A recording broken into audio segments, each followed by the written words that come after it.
Most of the time, when I've lost a hive or a colony, it has had something to do with the queen. Good afternoon, everybody. Welcome back to the Goode Life. Tonight we're going back to the Blount County Bee Association for another meeting. Bill Grimmet is going to go over some stuff about colonies. So let's go to the meeting and see what he's got to say. We talked about honeybees as individuals. We talked about honeybees' anatomy. Tonight we're going to talk about the honeybee colony. And really, I think this is probably one of my favorite ideas about honeybees. It is looking at it from a colony standpoint, and maybe I'm hoping it's a bit complex. And I know if you're like me, it's late at night, late in the evening, and if you've been working all day or whatever you're doing, you may not have, your mind may be kind of in recess. I like to do my thinking in the morning. And so I hope that I'm able to say what I want to say in a way that makes sense. But if I don't, be sure to ask questions. I think it's an important and an interesting topic, so be sure to ask questions. And I've been wearing this hat all day, but I'm going to have to take it off. And so you'll see my hat hair. See hat hair. So I'm not looking in the mirror, so it's not bothering me at all. That's right. Honeybees are social insects, and looking at them as individual honeybees is not the same thing as looking at the colony. So let's think about that. There are two main goals of honeybee colony, and they are to survive the winter. That's what we're in now. They're trying to survive the winter. If you have bees, you know that they are going through their stores right now. They're eating the honey, trying to stay warm. If they survive the winter, then the next thing they're going to want to do is reproduce, swarm. Swarming is the way that they reproduce. That's one way they reproduce. The queen lays eggs, but at the colony level, they swarm. And we're not going to talk a lot about swarming tonight. I think Hal is going to talk about that next month. Next month, I think Hal is going to talk about swarming, but that's really an interesting subject within itself. So I won't get into that too much now. But notice that I said what the colony wants to do, not what the bee wants to do. Can you think about the fact that a colony wants to do something, and that is their goal to do something? And that's what we're going to look at. So if you have a colony that has 60,000 bees in it, and that's a pretty good sized colony, but it's not so terribly unusual. Do you have 60,000 pets, or do you have one pet? Think about that. You have 60,000 little organisms, a honeybee is an organism, or do you have one big superorganism that's made up of 60,000 little organisms? And that's the mindset that we want to look at. But instead of a household of individual bees, each one trying to survive, doing their own thing, looking out for themselves, taking nourishment in so that they can be healthy, and living safely within the hive, think the colony itself as an organism with a function of its own. The colony has a function. And the colony behaves and acts like an animal that you might have. You have dogs, you might have cattle, and livestock, and you think about how the animal behaves. The animal is made up of organs within its body. It has different organs, and so does the colony. As a matter of fact, I want to show that the colony is more like a mammal than it is an individual, just a bunch of swarm of bees. It's more like a mammal. Does that seem odd? Does it seem far-fetched? Okay, good. But if I don't do it, then I failed. So are we talking about a bunch of individual bees, or are we talking about a mammal-like superorganism that we call a colony? And these individual bees that are all part of groups. And these groups support the colony as a whole.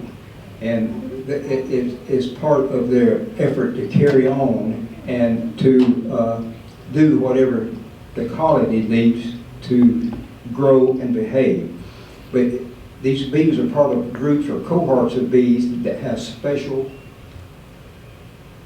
functions themselves. Every bee in the colony doesn't do the same thing, but they are part of groups. If one group does one thing, another group does another thing. And they vary by age. They don't always do the same thing all their life. When they're younger, they do one thing. As they get a little older, they move to another task and to another task. So an analogy with a mammal has different organs, and each of the organs has specific activities, and these activities are necessary for the mammal. For instance, we are mammals, we have lungs, right? So the lung is necessary for us to live. The lung is necessary for the body to live, but the lung cannot live without the body. The lung itself is made up of cells, and so each activity in the colony, each group of activities, they're made up of individual bees. So think of the bees like cells in these particular organs. These functions are necessary for the colony to survive. You know, another thing, it really takes a large number of bees to do this. It takes a large number of honeybees to be able to survive and do all these functions that's necessary for it to do.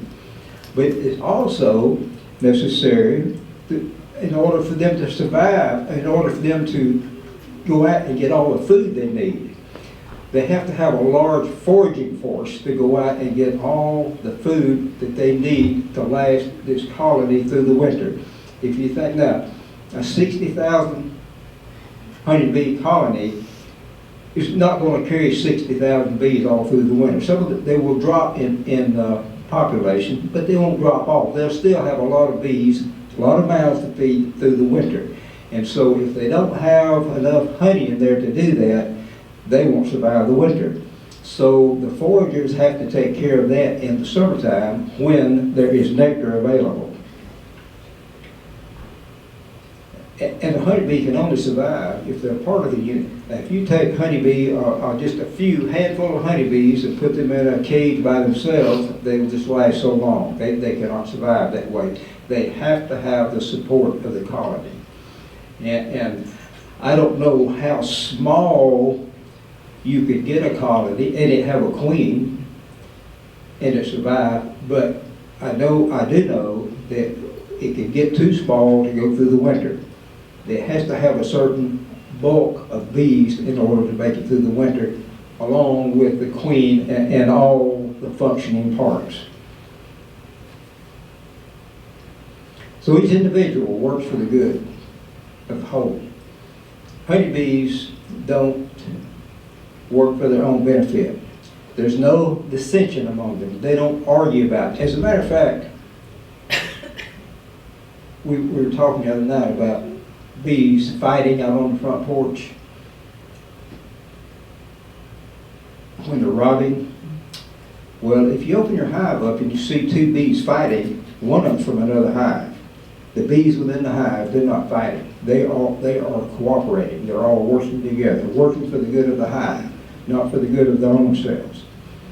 The queen, she is very necessary. She's essential. She has to lay eggs because she is taking care of the bees that die off, the attrition that takes place. Bees in the summertime live about 6 weeks, so they're dying all the time. And if she's not laying eggs on a regular basis, then your colony is going to go down. So the queen is essential, but she's replaceable.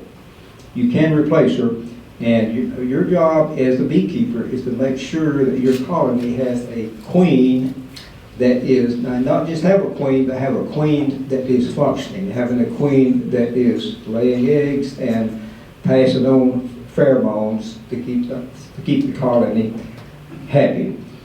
And it's interesting to think about the family lives longer than individual members. A colony may live for several years. I don't know. I think I had one that may have lived 7 or 8 years before it finally died. What's the longest you've had one to live? Do you know, Lonnie? A colony in one place. If I had one last 7 years, that'd be a long. Okay. So Lonnie says, and he's been doing this a lot longer than I have, he says 7 years. Now, I had one that may have lasted 7 years, maybe a little longer, but it finally died out. The fact is, a colony, theoretically, you could put it there and it would you could live forever as long as they keep replacing the queen and keep the states healthy. But the fact of the matter is, they won't do it. That they will eventually die out. So if they are going to reproduce, they have to send out a swarm to another area. The colony has 0 to 3 children per year. That's swarms. It may not swarm. It may have one swarm, but they can also have more than one swarm. They can have 2 or 3 swarms. That is, the mammal analogy here is 0 to 3 children per year. And they keep a core temperature in there in the summertime of 95 degrees. Now, if a honeybee is out by itself gathering nectar, and the sun goes down and the temperature drops down to about 40 degrees, that honeybee can't move. They're cold-blooded animals. Honeybees are cold-blooded animals. They don't have a way to heat their body up. But when they're in the hive, the colony has a way to heat up.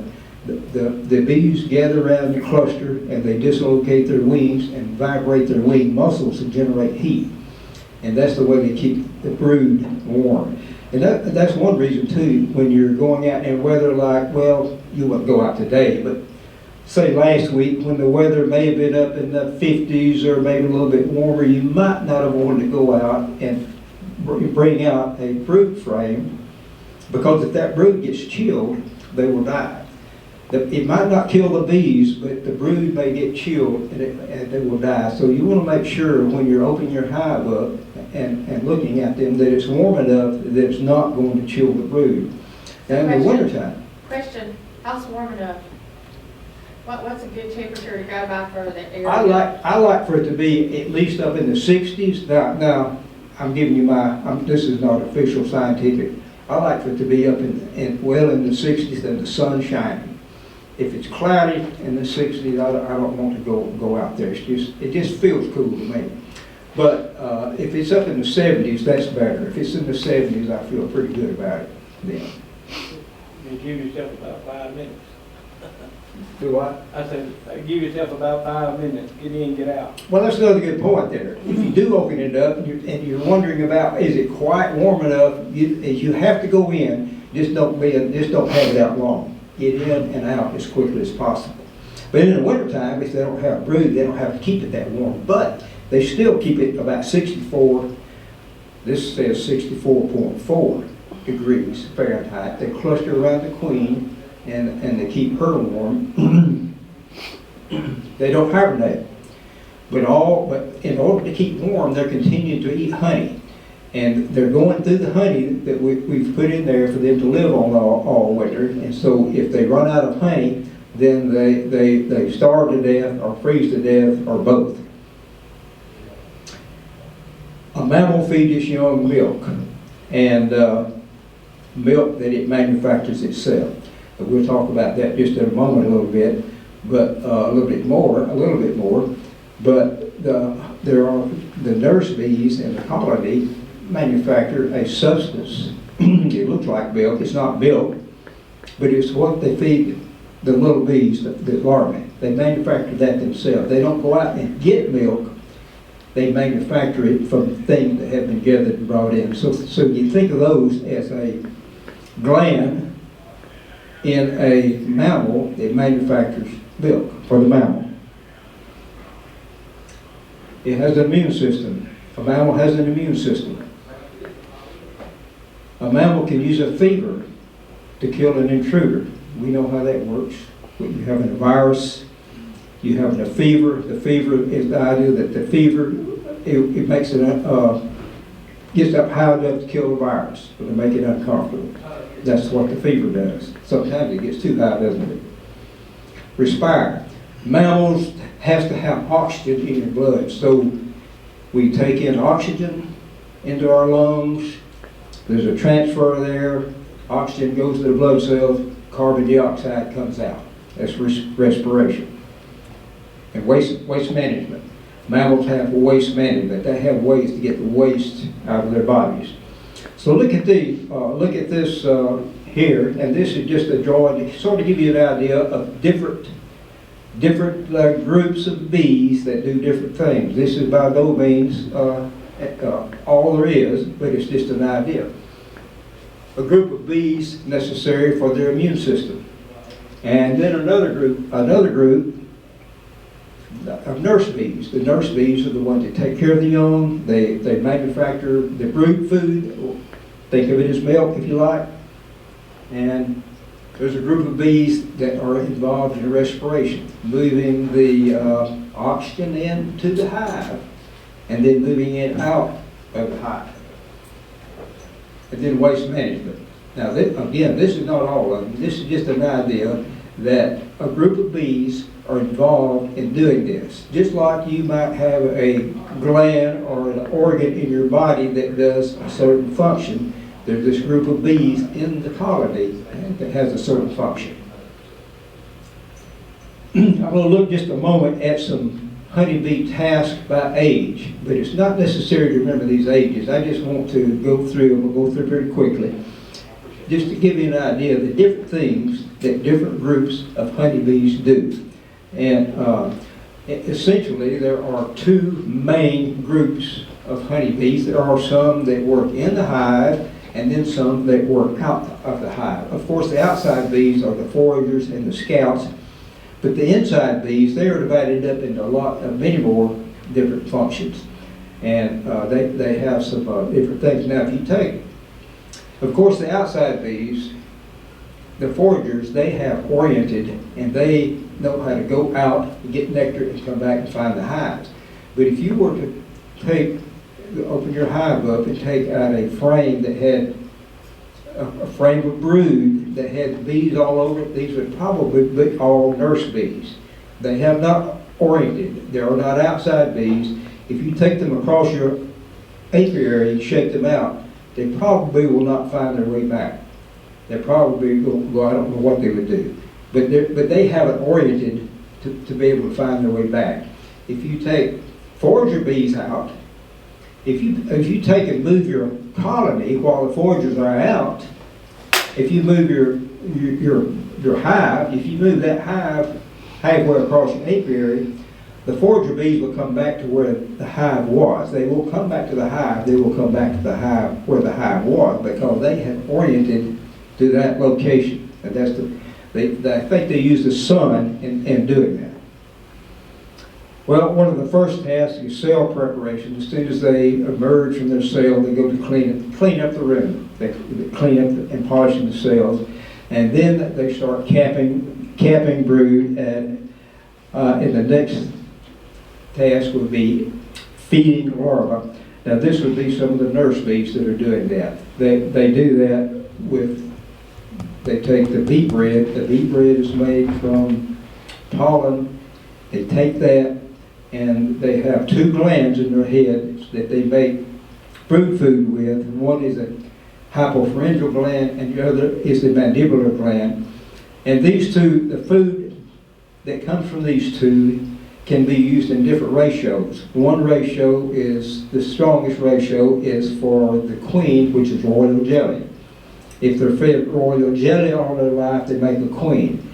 They're all the brood, all the larvae is fed royal jelly for about the first 3 days, and then they switched over to brood food, regular brood food. But these are the two glands. So these are the glands in the bees' heads that allow them to do that. And there is a group of bees that are responsible for doing this.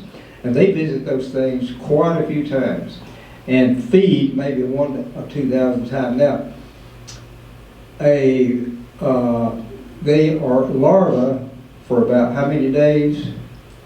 From the time they're hatched, they're 3 days of 3 days of egg, and then they're a larva for how long before they're capped? 6 days.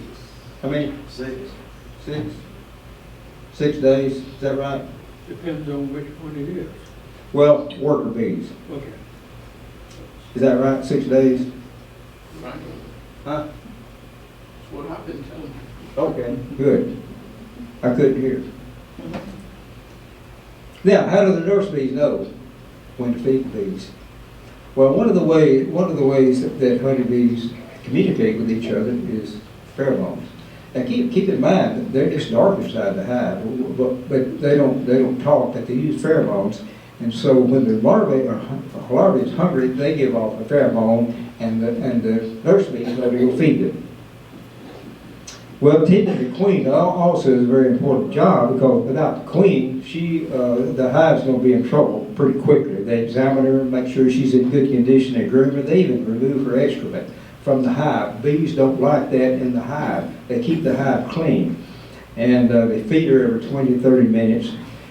And the queen, she lays eggs, that's necessary, but she also passes a pheromone. She also emits a pheromone, which is a chemical signal. And as long as that pheromone is strong enough to be passed around, you make it all over the hive, when everything is good. That is a, you have a queen rat colony at that point. The scientific name for that is homeostasis. That means everything is going good. They're healthy, everything's going fine. When you open the hive up and you hear that contented hum, that is a signal that things are going well. If the queen is not there, they have a different sound. And you'll learn that after a while, yes? You've heard it? I've opened one with no queen in it, and Yeah, it's a totally different song. yeah, I call it a roar. Yeah. They roar at you. different sound. Volume level. Some of them are working the nectar. They receive it, wrapping it, and deposit it in. And some of them are managing pollen. Pollen is very necessary for the protein that the bees, they use that they make bee bread with the pollen. Then the bees use the bee bread to make brood food, which they feed to the lowlands. And when the bees come in with pollen, they carry it on in and deposit it directly into the cells. And then when it gets full, it's packed in there and mixed with a little bit of nectar and covered over with a drop of honey, and it goes through a mild fermentation. And it lasts a pretty good while that way. When you're looking at a hive, now I think this is bee bread. When you're looking in there and you see the bee bread, you want to see the bee bread next to the larva, because that's where what needs the food. And so usually, if you're on the same frame, you'll find it next to the larvae. But it may be that you have one frame of complete, it's all bee bread. You don't want to put that on the outside, away from the larvae. When you put it back together, be sure you put that next to the larvae, because that's where the feed comes from that feeds them. One thing too, if you're thinking about honeybees and the way they do with making milk, a milk-like substance, wasps and a lot of other insects, a wasp will just go get an insect and bring it to the young and feed the young. There's some wasps that will actually lay an egg in some sort of a worm or caterpillar or something. When the young hatch out, they will eat that. But the bees don't do that. They don't get food, go out and get food and bring it back and feed their young. They go out and get food, and they use that to manufacture this brood food, and they give that to the young. Honey production is another thing. Yes? Do we know why each one does its own thing like that? Like, do we know why the wasps do one thing and the bees do another? Do they know the reason behind it? Well, you mean other than the fact, you mean why why Like there's a division of the, labor, you mean? why the bees feed their young one way and the wasp and all them feed them another way? Do they know why each section chose to do its own No, thing? except that's just the way that they were designed. You know, the honeybee is the most studied bee in the world. And most of your land-grant universities have a lab that studies honeybees. Auburn does, University of Florida does, and I know University of Georgia does, and Louisiana. Most of them do. Honeybees are really important, and not only are they important, but they are fascinating to study, and people study them. It may be sometime we may learn something from them too, you know. But it's saying why. You can look and see maybe the logic of why they're doing it, but why it's different from other insect, that would be completely out of my line of, I don't know about that. Except that honeybee is just better. But good question. When do the bees know to feed the royal jelly if they don't have a queen and there's no noise that says they have a queen? Does somebody start feeding a worker bee royal jelly to make a queen? Yeah, there's a whole lot of things going on there, and I'm not going to make out like I know all of it.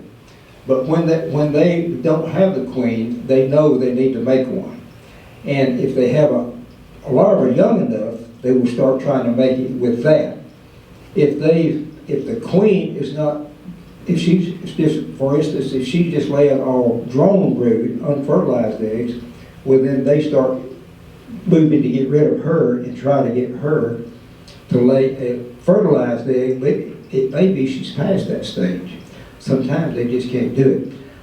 But how they know to feed so many, one thing they do, I think they just, they're trying to play the odds. They do several. They usually don't just make one. If they can make several queens, they will do that. But now why, I don't know. Maybe it's just these happen to be in the best spot. They happen to be the right age, or something like that. But other than that, I couldn't tell you that. Does that make sense? Hopefully. But the first one born will kill the other queen. The first one born will kill the others. That's right. That's right. And normally. So, well, I started to get on another subject, but I think I'll wait till later on that because it's too involved. Yeah, that's right. The first one born, she will go around. She pipes and gets the other ones that haven't come out yet, gets them to pipe, and then she will go down around and kill them. Now, if two emerge at the same time, it's a fight to the death. You don't want that to happen because you may end up with an injured queen and a dead queen. So that's probably not. So, and if you're looking at some queen cells, and the beekeeper decide, I like that queen cell better than the others, well then you have the option of going and taking those others out. If you decide for whatever reason you want to do that. Put it in a nuke and make a colony. You could put them in nukes and make splits or do a lot of things with them. That's true. Did I lose anybody there? Does that make kind of sense? Okay. Waste management also. There's a certain cadre of honeybees that are involved in waste management. Some people call these undertaker bees because they clean out the bees that die. Most of the bees, I don't think they die in the hive. I think they die out when they're on a foraging trip. Their wings wear out and they don't make it back. But there's some die in a hive, and when they do, there's a group of bees that move them out. And the other bees are thankful for the bees that move them out. This wax, the wax cells, excuse me.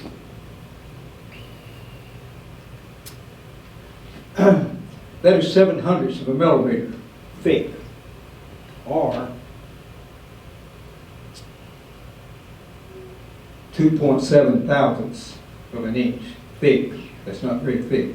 It's pretty thin. So it's hard to think about that being strong. it holds up a lot of weight as long as it's vertical. If you ever pick one up that's not on a frame, not on a foundation, if you put it in there and try to turn it sideways, it falls apart, it won't stay together. So it's kind of fragile in that way, but it's amazing how much weight they will hold up.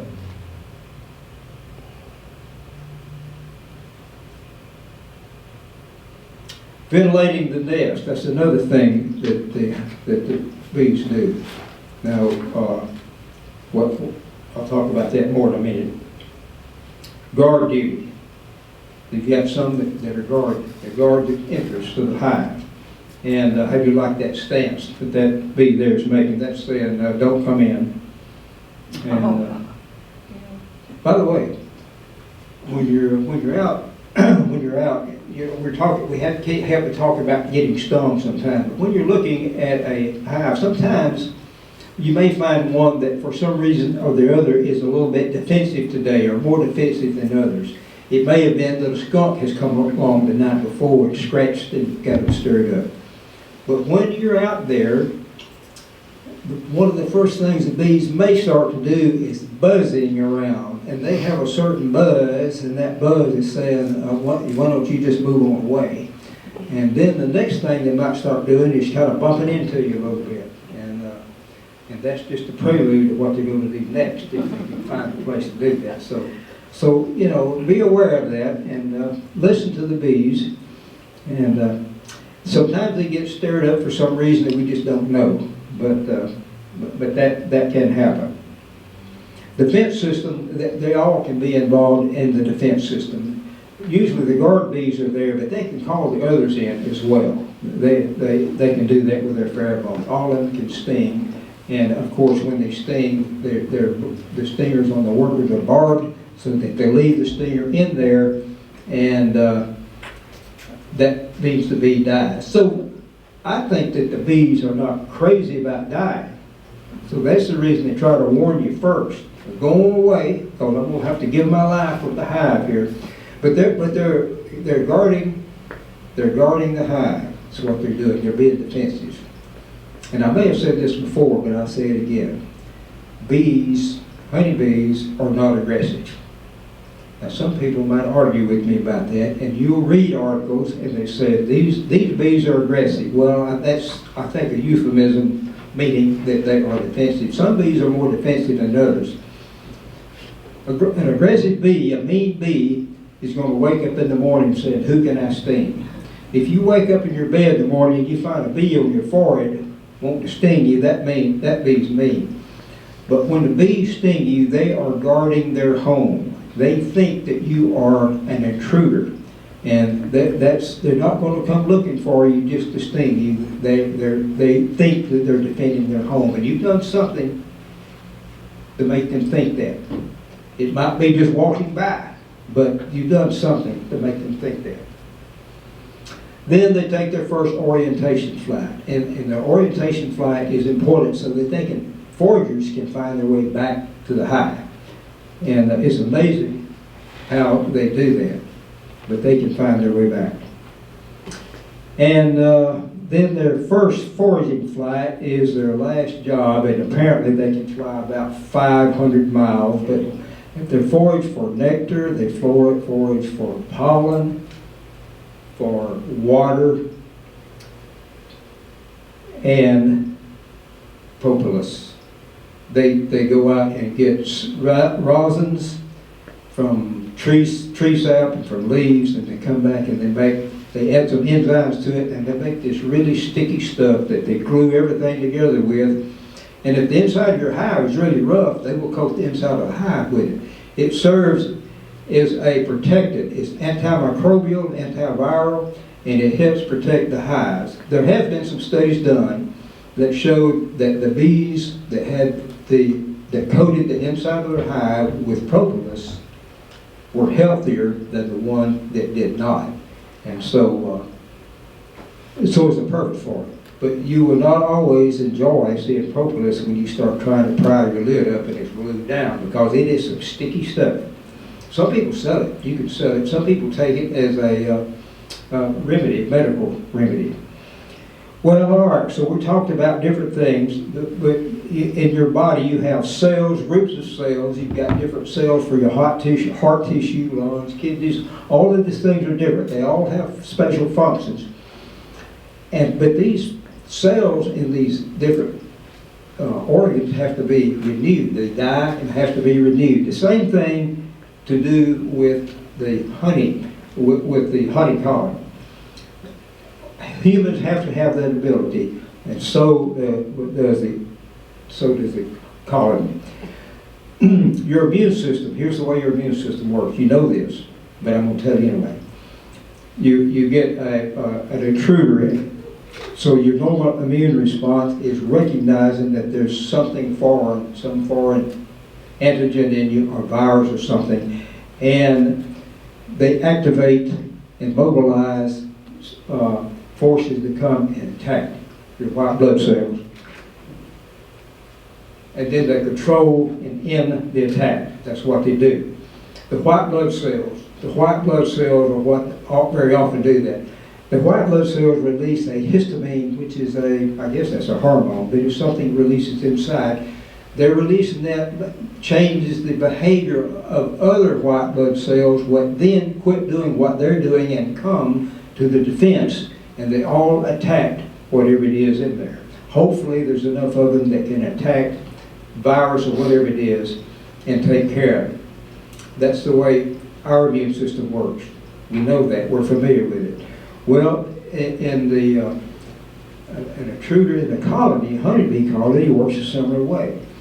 The honeybee pheromone, a guard bee may sting someone and release a pheromone, and that pheromone causes other bees to change their behavior and come to the trouble spot and end the trouble.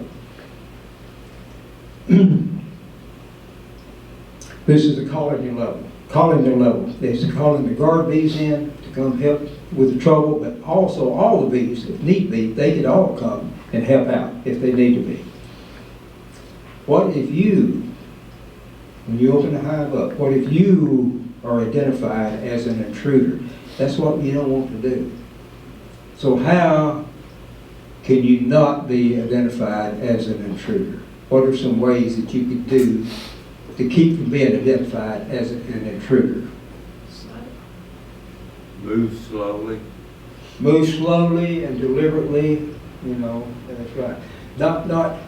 Not real fast. Can you think of anything, I was thinking of this the other day, can you think of anything that when you open the hive up that might make you want to move faster than you might really, really want to? Of what?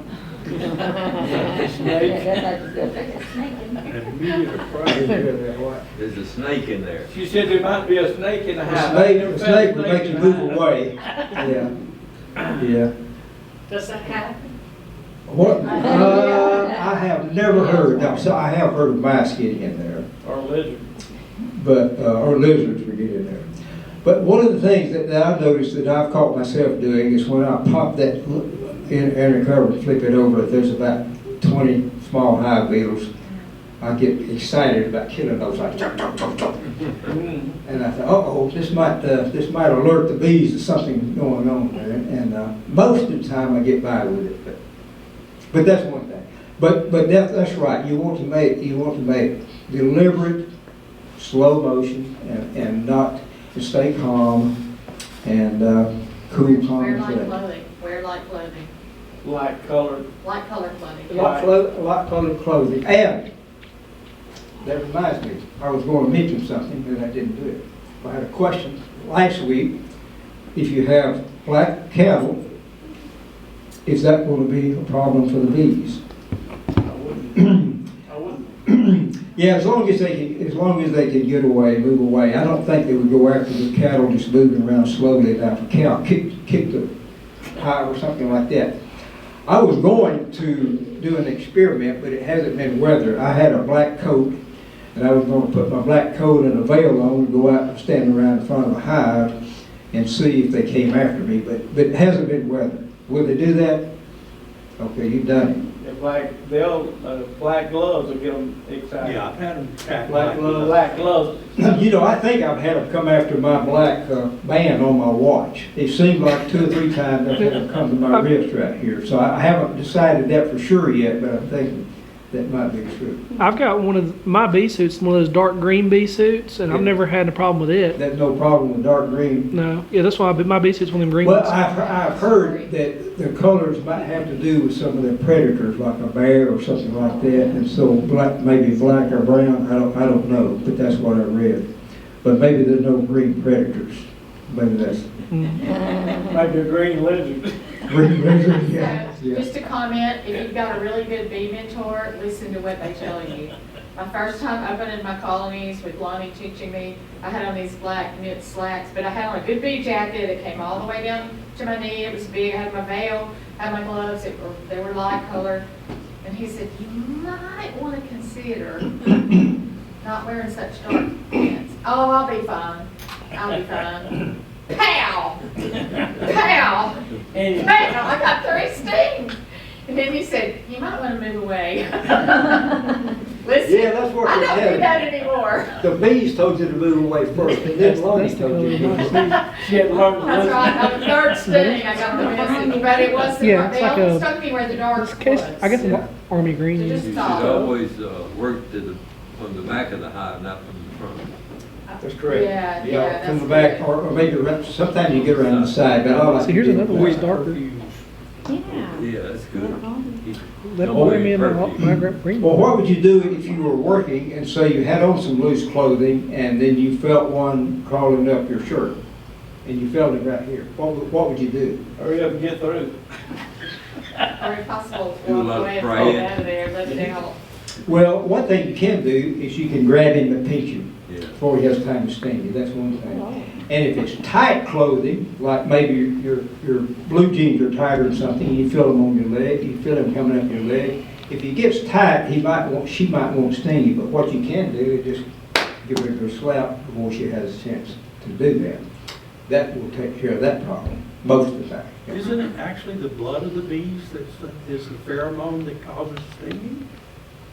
Do I know? When they pull their stinger out, they release their blood, and that's the smell. Well, when they sting you, they release a pheromone. It's called, I forgot what it's called. But supposedly it smells kind of like bananas, and that's the reason the people joke, don't eat bananas in the bee yard. But I don't think that's the exact same. But they do release that pheromone, and it's one of the pheromones that they release. And it does call other workers in. But if you are identified, smoke is a way to cover it. That's the first thing to do. If you get stung, smoke the spot you got stung. You get the stinger out. You know, I've been told, use a credit card to scrape the stinger out. Well, I don't have a credit card with me when I'm in the bee yard. I've also been told, use the hive tool. Well, that may work. But when you use a hive tool to get the stinger out, don't get excited. My hive tool is sharp. I was trying to packet my smoker at one time, and my hive tool was turned upside down. I wound up having to go get 4 stitches in my hand. But when you get sort of, what's the term? Excited. Excited. Or in a hurry. You might do something not unthoughtful. So just be careful when you're using your hive tool to scrape something out. Don't use the end of it that's sharp, because you might give it too much pressure. Use the side of it to rake it out. That would be good. Smoke. Don't forget smoke. Smoke and hive tool are 2 important things. Respiration.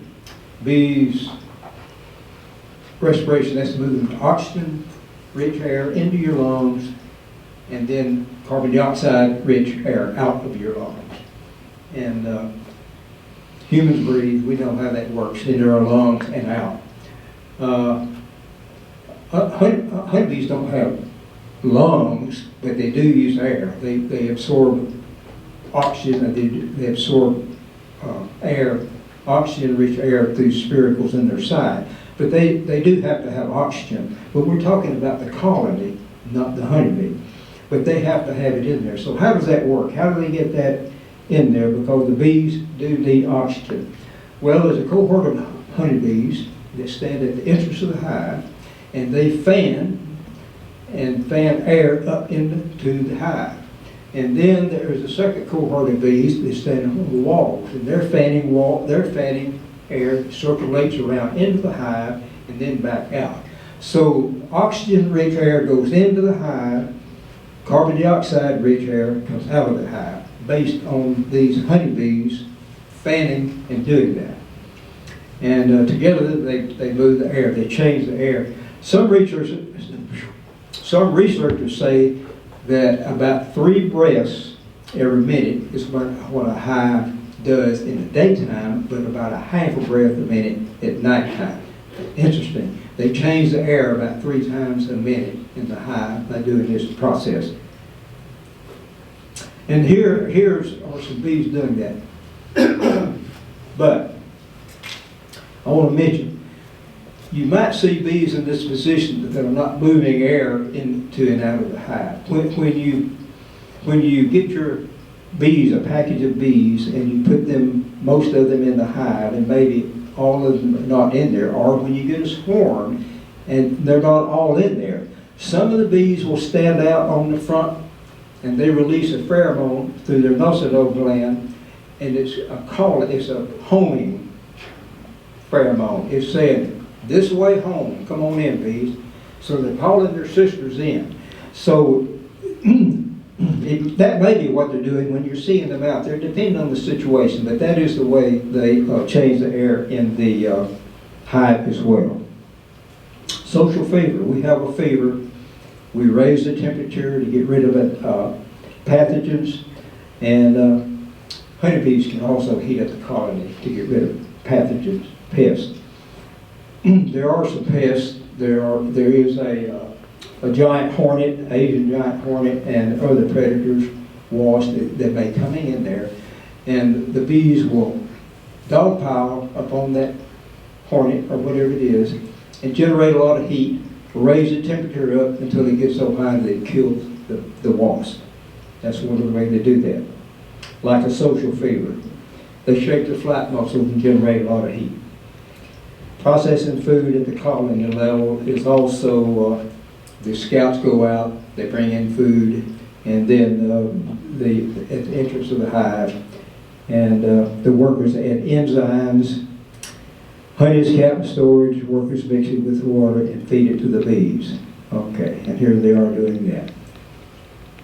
Waste management, we talked about that a little earlier. There's a lot of things, different things in the hive that has to be moved out. One of them is dead pests.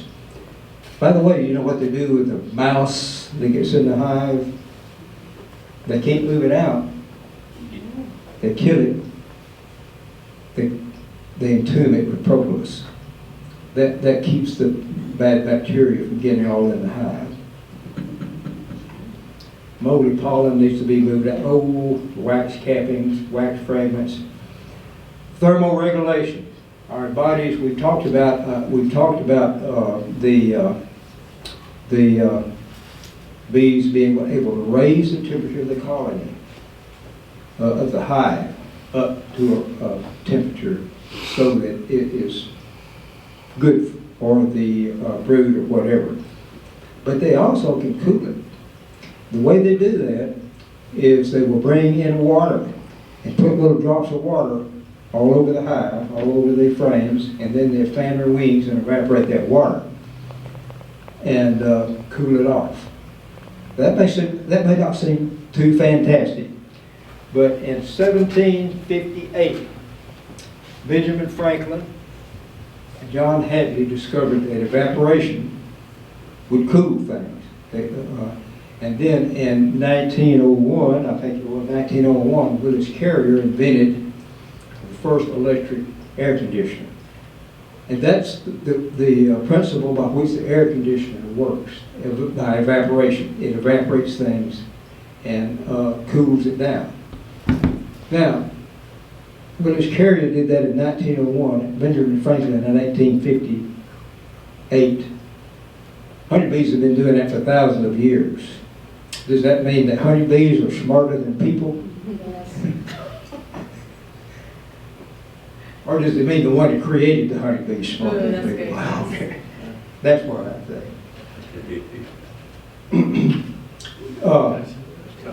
It's interesting that they could keep that hive warm during the wintertime. That's not the kind of hive I use, but this picture here is just sort of to demonstrate the fact that they are warming inside there like a little, maybe a 60-watt light bulb or something. They are warming that hive up. And you see there are that's the cluster of bees. That is 2 boxes there. They have pretty well moved out of the bottom box up into the top box, and that's what they do. You have 2 boxes. The bees are in the bottom. As the winter goes on, they will gradually move up. As they eat the honey, they will move up into the top box. And if you have a medium or a super on top of that, they will move on up through there when they run out of it. So you want to make sure they have plenty. And some people leave an extra super on when they collect the honey, they leave a super on. But if you ever do that, don't leave the queen excluder on. Because what will happen, the bees will move on up into where the honey is, the workers will, but the queen can't get through the queen excluder. She'll be left down below, and she may freeze to death. So just take your queen excluder off in the wintertime.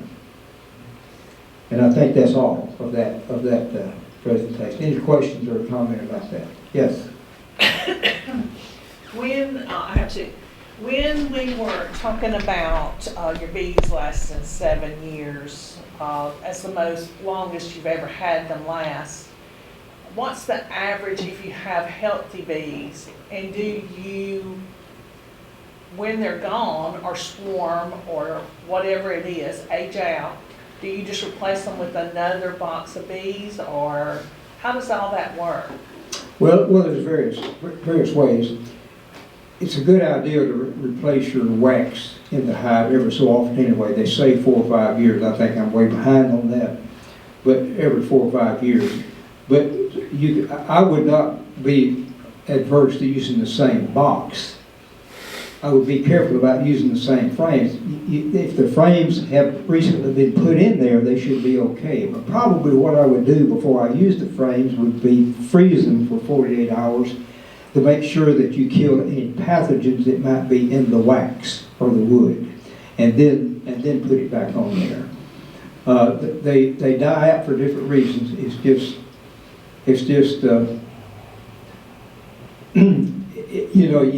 you have to ask yourself, why can't I just leave them there and they just keep on and on and on? But it just seems like something happens along the way, and then you're always asking yourself, what did I do wrong? What can I do better? And most of the time, when I've lost a hive or a colony, it has had something to do with the queen. Queen issues are probably the biggest cause of losing a colony. And you can lose a queen and within just a few weeks, you're in trouble. Because if she's not laying eggs, but you have bees dying every day, and so if you don't catch it in time, your population will get down so small that they can't continue to survive. And I'm not sure I answered your question, but I think I'm saying I don't know. And really, you just replace your bees when you lose them. Yeah. And I'm kind of using an analogy there too about the length of hive, because in reality they're not the same bees that you started with anyway. All the bees have been replaced. The queens have been replaced. So there's a philosophical issue involved here. When does a life of a colony actually end? But I'm not getting that deep into it. I'm just saying that realistically, 6 or 7 years probably is going to be about your max. But there's always things you can do to try to do better. It's just something. Well, I guess I just had in my mind that it was like my chickens. You know, you have chickens, they live, they lay eggs, you hatch more chickens, and you just keep going. Yeah, So I guess that's where a little bit of confusion came in for me, is about. well, I'm trying to use an analogy that is not exactly analogous. I mean, there are differences. But the point I'm trying to make is the importance of recognizing that the hive has functions that is separate from the individual bees. And we need to be thinking about what to do to keep the hive alive as much as we need to think about what to do to keep the individual bees alive. That's sort of the idea that I'm trying to get at. Did I see a hand or somebody? Oh, earlier, when she was discussing what happens when you start losing bees. I've lost bees. And I've approached it a couple of different ways and have had some success. I got a swarm from someone, and I put that in, and that began building our apiary. The other thing, we tried some splits last year. There's a lot of different things when you lose. We are right now down by one. We want to grow it. So we have hopes and plans to split. If that's not working, catch a swarm. But that's my second choice. I'm not too keen on going out and catching swarms, but some people in here are wonderful about it. But if you have an empty box, you want to fill it, you have all of these lovely people in here that can help you find a way in which to start filling your apiary. So the first time it happened to me, I was devastated. Oh, what do I do? And then realized I had all of these folks here to help me find a way to build our apiary out. And so you're going to lose some, and you're going to have to start again. And it's going to happen, but all these lovely people are here to give you a hand. Either they'll have a swarm they want to sell, or they'll help you split, or there's just so many different ways to do it. And Bill's been a great help to us, so now we're feeling, I wouldn't call it confident, but we're feeling brave enough to try to fill up that last one on our own. So I don't know if that helped. It does, it does. I just, I guess that's just a factor I hadn't thought about. I didn't know it either. I thought once you had them, you had them forever. No. It doesn't happen now. Well, Kimberly brings up a good point there too about you know, we're talking about the colony's reproduction. You may lose it, but you can split them before you lose it and get another colony of bees, or you can put a swarm trap out and hopefully catch them, or maybe catch them when they do swarm, and that way you're sort of using some of the same genetics that you have here, but they're in and you might bring them back to the same place or a different place or whatever. Well, it helps with the fear of, oh my gosh, they're just going to keep growing. What am I going to do? So now I know that it is manageable by nature. Yes, Yeah. it is. Yeah. We've been able to, because that was my fear too. When I saw his apiary, I was like, oh my word. We can't possibly keep that many bees. But Bill does it, but we have no desire. We've been able to manage between 4 to 6. And then they swarm when they're done with you. Yeah. And they move on. So we've been able to manage it. It's interesting. Is this your first Anything year? else? Where do y'all purchase It's a your massive things from? learning Your materials? curve. This is Where my do you third guys year, prefer to and I feel better purchase about it this your year, bee but that equipment? first year I was completely lost every single time. Where do you Don't get prefer frustrated, is to what I'm trying to purchase say. your bee equipment? Brave, but not confident. Oh, that's a loaded question. Don't get frustrated and don't get discouraged. You know, I It's a think massive there are different places to purchase it. I think the main thing I would say is purchase it from a reliable company that is in the business of doing it. I personally don't order bee equipment from Amazon. Now, some people do, so I'm not saying that you shouldn't do that, but I'm saying I don't do that. But whatever you do, you need to order get in the habit, as Lonnie was telling us the other night about keeping things from the same supplier, because when you start mixing boxes, mixing frames and things, you may mess up your bee space. And so I've got boxes I bought from Rossman, boxes I bought from Manley, boxes I bought from Foxhound, and I think they're all good, but they're a little bit different. And so those are 3 places. And Daydance a large company. I bought stuff from Daydance, but I don't think I've ever bought any boxes from them. I have bought other things from them.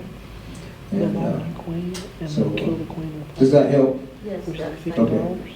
But that's still cheaper than paying $100 for a package. I do have. I just want to replace the queen. Oh, well, this is a swarm.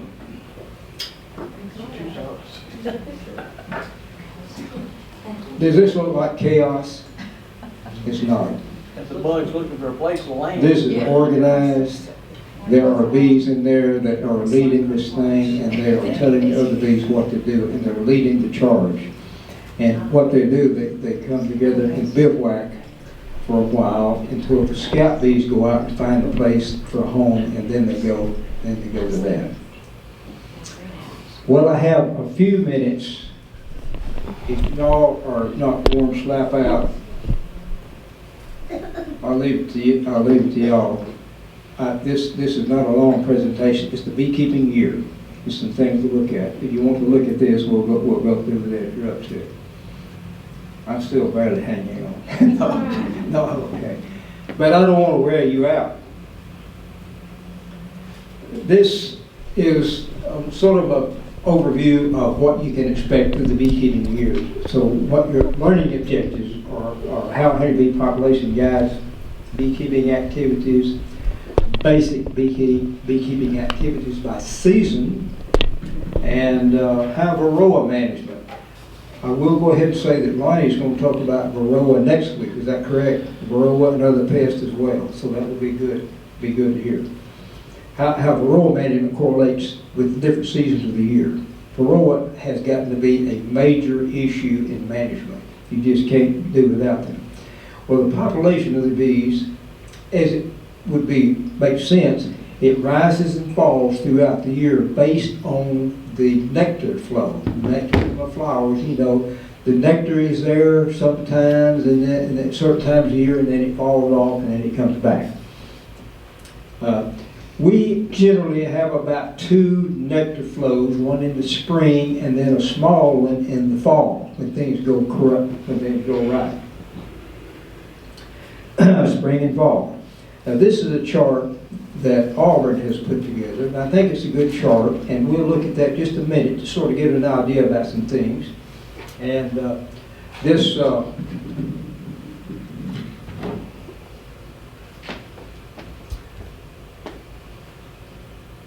line here is population. In the winter, there's not much going on. In the winter, there's not much going on. But in the spring, actually January, your bees are building up right now. What causes bees to start building up? What causes the queen to start laying more eggs? One thing is longer days. What's the shortest day of the year? Right. And so after that, the days are getting longer. And so that is one stimulus for the queen to start laying eggs. Another thing would be the availability of nectar from flowers. And so it usually peaks out about April here. You see it rises up about April, and then as summertime comes on, it kind of goes back down, and then we have a little bit of a peak in fall. What's blooming in fall? Goldenrod and other asters, mainly goldenrod, what we have here.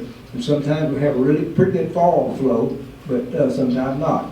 So that's another, so the population may bump up a little bit in the fall, go along with that. Well, in the winter, you're not going to have, no, I didn't mean to go forward there. In the winter, you're going to have low brood and build up.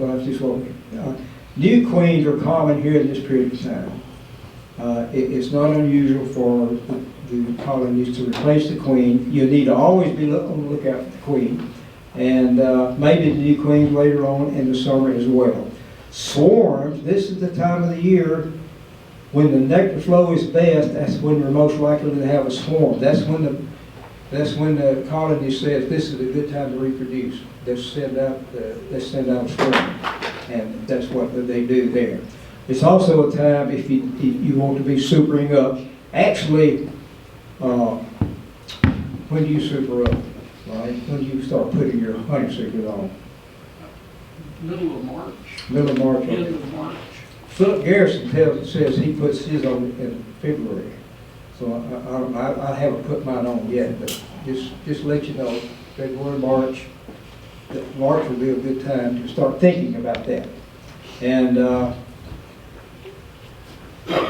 they be inspecting, it says here, twice a month. That's probably good. And then later on in the summer, maybe only once a month. And as they build up, maybe again twice a month. In the wintertime, you really can't do much inspection. But your mites is what's going to be your problem. Right now would be a good time to treat for some mites. If you can treat with something that you don't have to take the lids off or something. I've treated with oxalic acid vapor, and that works pretty good. But when it warms up just a bit, maybe next week, it might be a good time to treat with some things that are some other things. And you'll be talking about that next week. Things to treat mites with. Yeah, okay. And sample. I'm not going to talk so much about sampling tonight, but you need to kind of sample for mites every now and then to know what kind of mite load you have. Then some things that bloom in January in our area is red maple. I had a picture of one blooming in my yard the other night, last week, remember. That's a better picture than what I made. Hint bit, if you live in a subdivision, you may not have this. We have it in our yard. Wouldn't you like to have a field like that? Yeah, that's a pretty field to me, dandelion. And redbud is another early bloomer that you have. Later on, I think I'm probably getting more nectar from tulip talker than anything. We have a lot of woods around the house. They provide a lot of nectar. These are good trees to have. And so as the nectar flow increases, the queen lays more eggs. Workers bring in more resources. More nectar means more egg laying, and then this buildup continues throughout spring nectar flows. That's sort of the way it works. But the only thing is, as the population of the bees increase, the varroa increase as well.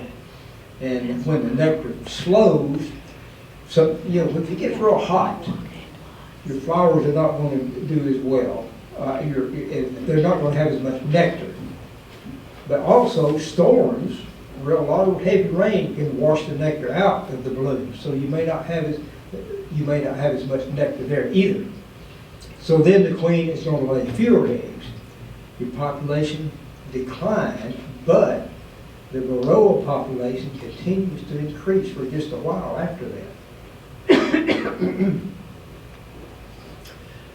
Goldenrod and other late blooming in the fall, or the late blooming asters, is what we hope for, and then that leads to another fall increase of but during this fall increase, I'm going to get a drink.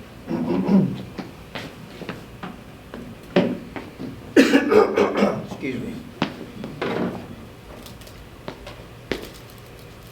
Winter bees are very important.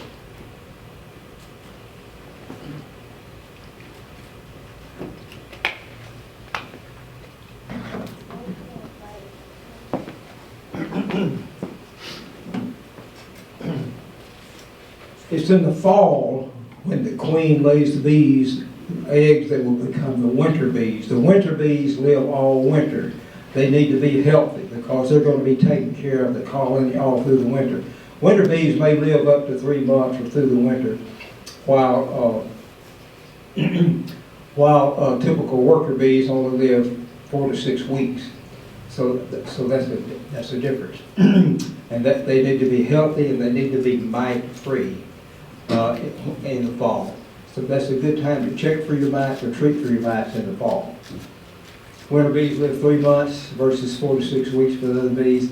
But they have an important job because they're going to be taking care of things through the winter. They've got to make sure that take care of the queen. They're going to be managing the stores in the colony and so you need to make sure in the fall that you have enough food and those stores. And one way to do that is to go around and pick up the back of your hive and see how light it feels or how heavy it feels.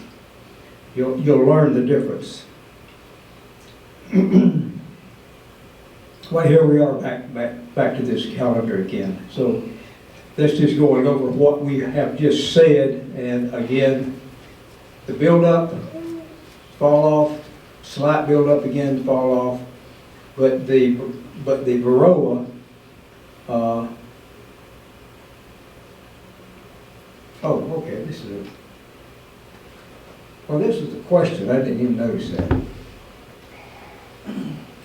All right. When is the best season for planting your apiary? Okay, that is a question. That was in our presentation. Now I'm asking questions. When is the best? You've already seen it, but when is the best season? Why? Why is the winter the best season to be planting your apiary? Like right now, the best time. Why is that? Getting ready for spring. Summer is? You think summer is? Beekeeping year begins in July the 1st. But what do you already have bees? You have bees by then. I'm just trying to answer that. Oh, okay. So we have a disagreement between beekeepers. That's a shock. That's a big surprise, right? Difference of opinion. But I've got mine. So I'm going to tell you why I think wintertime. And then Lottie, he can argue with me if he wants to, and he's probably right.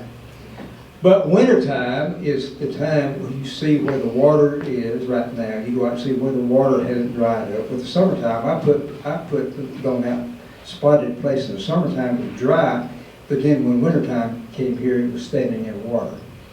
Also, low pockets. That's where cold air settles in low pockets. And so now before you get your bees will be the time, and maybe before you start thinking about adding bees in the spring might be a time. So that's the reason I say winter. But I understand that you might do some planning any time of the year. That's just a question to get us to think. It's just a question to get us to think. So would anybody else disagree?